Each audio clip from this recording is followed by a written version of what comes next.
Hi everyone, welcome back to the channel. Eenadu news పేపర్లో వచ్చిన ఒక ఆర్టికల్ని సెంటెన్స్ బై సెంటెన్స్ ఇంగ్లీష్లోకి అనువదించి మీ ముందుకు తీసుకురావడం జరిగింది. నేను చదువుతున్నప్పుడు ఈ వాక్యాలను చూస్తూ జాగ్రత్తగా వింటే స్పోకెన్ ఇంగ్లీష్ నేర్చుకోవడానికి ఉపయోగపడుతుంది. Let's get started with the first sentence. We will unite for the country. మతాలు వేరైనా, even if religions are different, though religions differ, దేశం విషయానికి వస్తే, when it comes to the country, మనమంతా ఒక్కటే. We are all one. దేశమే ముందు. The nation comes first. భిన్నత్వంలో ఏకత్వమనేది భారతావని బలం. Unity in diversity is India's strength.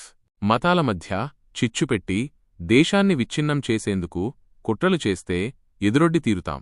If anyone tries to conspire to sow discord between religions and disintegrate the country, we will resist them. సాయుధ దళాలకు, కేంద్ర ప్రభుత్వానికి పూర్తి మద్దతుగా నిలుస్తాం. We will stand in full support of the armed forces and the central government. అంతా ఒక్కటై పనిచేస్తాం.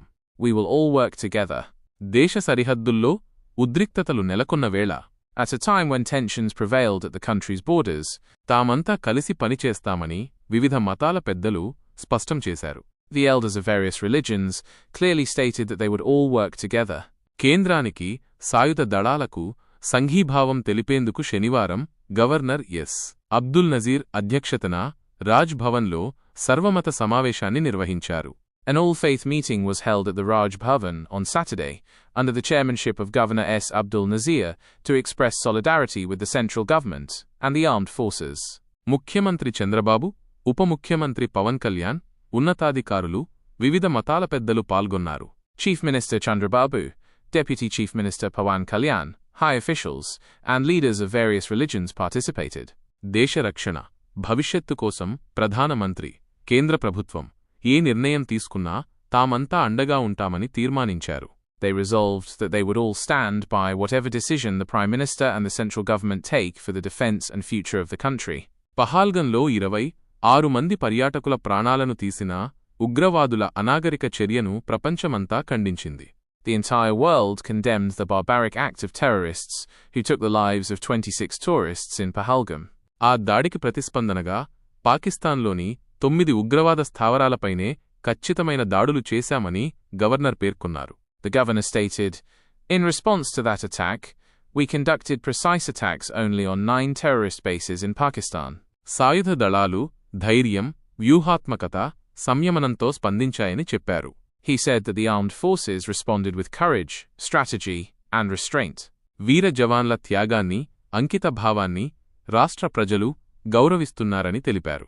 He stated that the people of the state respect the sacrifice and dedication of the brave soldiers. సైద్ధాంతిక విభేదాలు ఉండవచ్చు. There may be ideological differences. కానీ దేశం విషయానికి వచ్చేసరికి కులమతాలు, ప్రాంతాలకు అతీతంగా అందరూ ఏకమై అడుగువేయాల్సిన బాధ్యత మనపై ఉంది అని ముఖ్యమంత్రి చంద్రబాబు పేర్కొన్నారు. But, when it comes to the country, it is our responsibility to step forward unitedly, beyond/transcending caste, religion, and region, stated Chief Minister Chandrababu. మతచిచ్చు పెట్టి మన దేశాన్ని విడగొట్టాలన్నదే వారి లక్ష్యం, డిప్యూటీ సీఎం పవన్ కళ్యాణ్ అన్నారు. Deputy CM Pawan Kalyan said that their aim is to sow religious discord and divide our country. మనం వారి ఆలోచన స్థాయికి దిగజారం. We don't stoop to their level of thinking. యుద్ధం కావాలని కోరుకోం. We don't desire war. కానీ దాడి చేస్తున్నప్పుడు ఆత్మరక్షణ చేసుకోవాల్సి వస్తుంది. But, when attacked, self-defense becomes necessary. మతోన్మాదంతో దేశంలో అశాంతి, హింసను సృష్టిస్తూ అమాయకులను పొట్టనబెట్టుకునే ముష్కరులను హింసతో అయినా సరే ఎదుర్కోవాలన్నారు. He said that the extremists who create unrest and violence in the country with religious fanaticism and kill innocent people must be confronted, even if it requires the use of violence. మనలో విద్వేషాలు రెచ్చగొట్టి విడగొట్టే ప్రయత్నం చేసినప్పుడు ధర్మయుద్ధం చేసి గెలవాలి అని హిందూ మత పెద్ద అన్నారు. When attempts are made to incite hatred among us and divide us, we must fight a righteous war and win, said the Hindu religious leader. మన మత సామరస్యం, సౌభ్రాతృత్వాన్ని కొనసాగించాలని, శాంతి కోసం అందరు దేవుళ్లను ప్రార్థిద్దామని క్రైస్తవ మత పెద్ద అన్నారు. The Christian religious leader said that we should continue our religious harmony and brotherhood, and pray to all gods for peace. సరిహద్దుల్లో పోరాడుతున్న సైనికులకు అండగా మనమంతా జాతీయ రక్షణ నిధికి విరాళాలు ఇద్దామని సిక్కు మత పెద్ద సూచించారు. The Sikh religious leader suggested that all of us should donate to the National Defence Fund to support the soldiers fighting on the borders. విద్రోహ శక్తుల అంతుచూస్తున్న సైన్యానికి కులమతాలకు అతీతంగా మద్దతుగా ఉంటామని బౌద్ధ సమాజ ప్రతినిధి చెప్పారు. The representative of the Buddhist community said that they would support the army, which is eliminating treacherous forces, irrespective of caste and religion.